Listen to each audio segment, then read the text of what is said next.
하나님의 은혜가 여러분들 가운데 함께 하시기를 주님의 이름으로 축원합니다.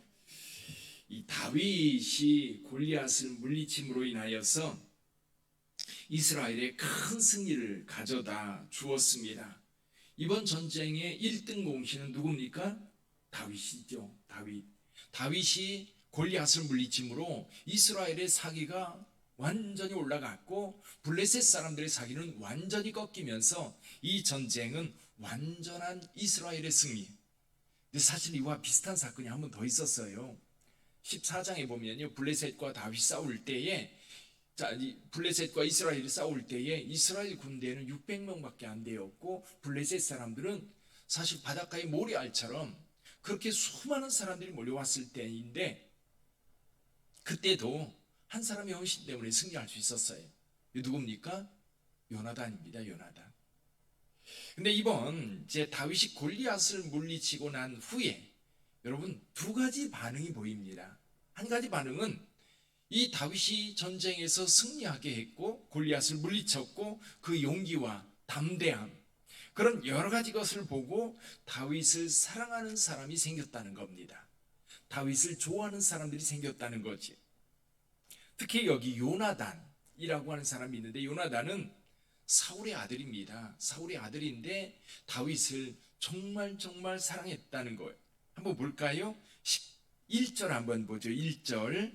다윗이 사울에게 말하기를 마침에 요나단의 마음이 다윗의 마음과 하나가 되어 요나단이 그를 자기 생명같이 사랑하니라.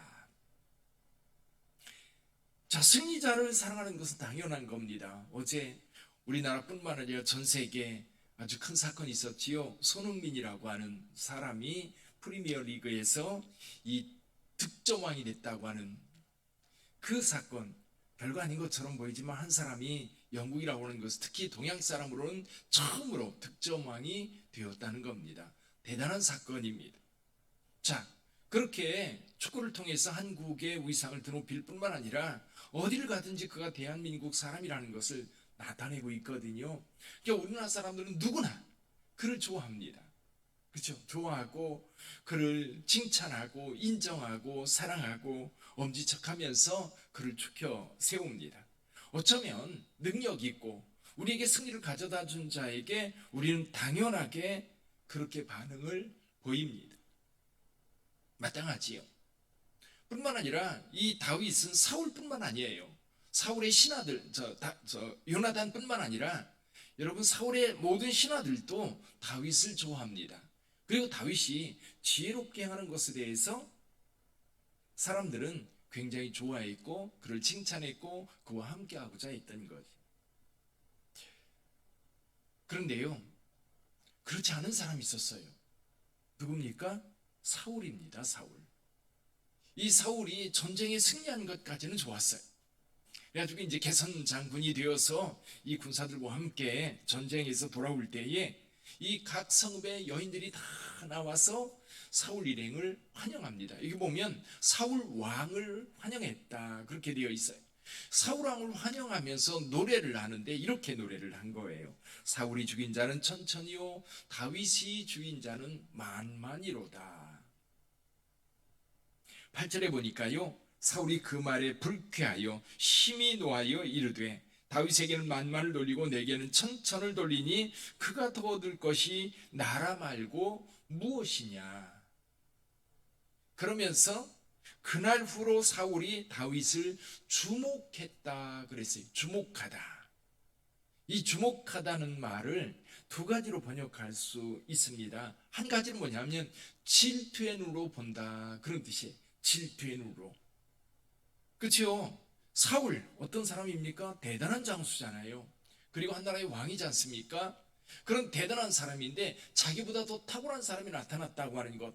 자기는 감히 골리앗과 나서서 싸우지 못했는데 용기를 내서 골리앗과 싸워 이긴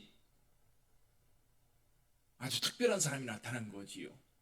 이 다윗이 나타남으로 인하여 사울 자신이 자신의 능력이라든지 이런 것들이 죽은 거예요. 묻힌 거예요. 다윗에게 묻힌 거죠. 그러니까 이 다윗을 보는 눈이 질투의 눈이었다. 질투의 눈. 근데 또 한 가지가 있어요. 질투의 눈이 아니라 이 주목한다고 하는 것을 악하게 여긴다라든지 또는 악한 자, 이렇게 해석할 수도 있다는 겁니다.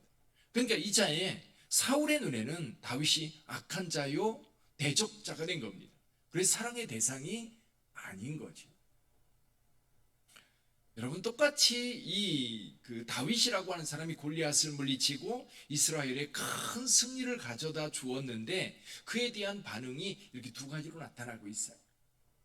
여러분, 그의 승리에 대해서 칭찬해주고 인정해주고 그 때문에 우리가 승리했다고 공을 다윗에게 돌리는 사람들이 있는 반면, 다윗을 질투하고 악한 자로 여기며 미워하고 죽이려고 하는 사람도 있었다는 거예요. 이후로, 이 뒤로는 이제 사울의 인생은요, 다윗을 죽이려고 쫓아다니는 인생이에요. 블레셋과 싸우는 게 아니라 누구와 싸워요? 다윗과 싸워요. 이게 얼마나 불행한 일입니까?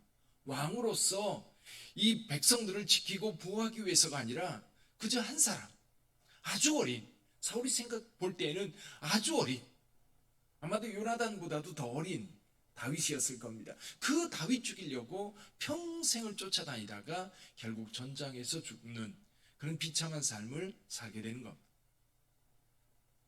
근데 여러분, 우리가요 가까이 멀리 갈 것도 없어요. 교회 안에서 누군가가 열심히 하면 많은 사람들이 그를 칭찬합니다. 아, 우리 김 집사님 최고야. 우리 집사님 때문에 우리가 살아. 그러면서 그가 성실하게 봉사하고 헌신하는 것에 대해서 박수를 보내고 칭찬하고 격려하는 경우가 있습니다. 그런데요, 또 거기에 꼭 시기하고 질투하는 사람이 있어요. 옛날에 장기려 박사라고 하는 분이 계십니다. 이분이 원래 이제 일제 강점기가 끝나고 그리고 경성의대를 졸업했는데, 그러고 나서 이제 서울에 있는 병원 또 여러 곳에서 의사로 초청을 했음에도 불구하고 평양에 있는 기독병원에 가게 됩니다. 근데 기독병원에 의사로 갔는데 이제 가서 얼마 안 있어, 한 1년 정도밖에 안 됐는데 이제 선교사가 세운 병원이었던 겁니다. 그 선교사가 추방을 당한 거예요. 왜냐면 그 남북이 갈라지면서 북쪽에는 공산주의자들이, 남쪽에는 이제 미군을 중심으로 한 민주주의자들이 이렇게 이제 갈라지면서 그렇게 된 거지요. 그래서 이제 이 선교사들이 쫓겨나면서 이 장기려 박사에게 이제 병원장을 맡아달라고 요청을 했던 겁니다. 그도 그럴 수밖에, 박사학위 있는 사람 그리고 의사 면허증 있는 사람이 그 사람밖에 없었던 거예요. 그러니까 당연히 그가 병원의 병원장이 되는 것은 마땅한 일이었던 겁니다. 그런데 얼마 지나지 않아서 이 병원장, 젊은 사람이 병원장이 된 것에 대해서 얼마나 질투, 시기가 많은지. 근데 이제 한 번은 어떤 사람을 만나가지고 그 외과를 전공한 그 의사가 있으면 좀 보내달라고 얘기를 했는데 이것이 잘못 전달이 돼가지고 이 병원을 장악하고 자기 마음대로 인사권을 휘두르려고 한다는 소문이 쫙 나면서 3개월도 채 안 돼서 병원장에서 쫓겨나게 됩니다. 실력이나 능력이나 여러 면에서 탁월함에도 불구하고 여러분, 주변 사람들이 시기 질투하기 시작하면요 정말 힘들어요. 여러분, 이게 얼마나 힘드냐면 본인도 힘들고 그리고 그와 함께한 공동체도 너무너무 힘들어요. 교회 공동체가 그래요. 누군가 열심히 성실하게 섬기고 봉사하면 굉장히 앞에 낯서는 것처럼 보이는데 그 낯서서 하는 거에 대해서 꼭 뒤에서 이상한 소리 하는 분들이 있어요. 그러면 안 됩니다. 그렇게 되면 이게요 갈등이 만들어지고 이게 좋은 공동체가 아니라 성실하게 섬기려고 하는 사람들을 자꾸 길을 꺾어요. 그래서 교회가 성장하지 못하고 힘겨워져요. 우리 빗대는 교회는 그런 교회가 아니기를 바랍니다. 누구나 열심히 하면 격려해주고 그와 함께 하면서 일하는 거지. 요나단 같은 경우가 적극적으로 다윗을 돕기 때문에 다윗이 군사로서, 장수로서 그 일을 감당할 수 있었던 겁니다. 여러분, 주님의 몸된 교회 안에서도 그렇고 회사 안에서도 그러잖아요. 요즘 어린아이들 왕따 문제가 별게 아니고요, 직장에서의 왕따가 정말 힘들다고 그러잖아요. 그렇죠? 직장에서 같이 일하는 사람들끼리 열심히 하는 사람들 뒤에 수근수근거리고 더 열심히 못하게 만들어. 왜냐하면 자기가 그걸 못 따라가니까. 그러나 잘하는 사람에 대해서 인정해주고 칭찬해주면서 같이 가면 참 좋을 텐데, 그리고 성실하게 하는 사람들, 열심히 하는 사람들이 사실 많이 감당을 하거든요. 못하는 사람의 몫까지도 상당히 많이 감당을 해주기 때문에 사실 좋아해주고 인정해주고 그리고 격려해주는 게 맞는데, 앞서가면 꼭 시기 질투하는 경우가 있다. 그래서 오늘 본문의 말씀에 보면 우리는 그런 생각을 해요. 다윗이 이렇게 승리자로서 공로자로서 앞에 서 있을 때에 그를 사랑하고 귀하게 여기는 사람이 있는 반면 질투하는 사람도 있었다. 그러나 좋은 공동체는 질투하는 사람이 아니라 정말 그를 인정하고 그와 함께 하려고 하는 사람들이 많을 때 그 공동체는 정말 좋은 공동체가 되는 거죠. 회사도 그래요. 실력 있는 사람이 인정받는 회사면 여러분 좋은 회사가 됩니다. 그런 회사에서 일하고 싶어요. 내가 좀 실력이 부족해도 실력 있는 사람, 능력 있는 사람, 친화력이 있는 사람, 그런 사람들을 인정해 주는 거예요.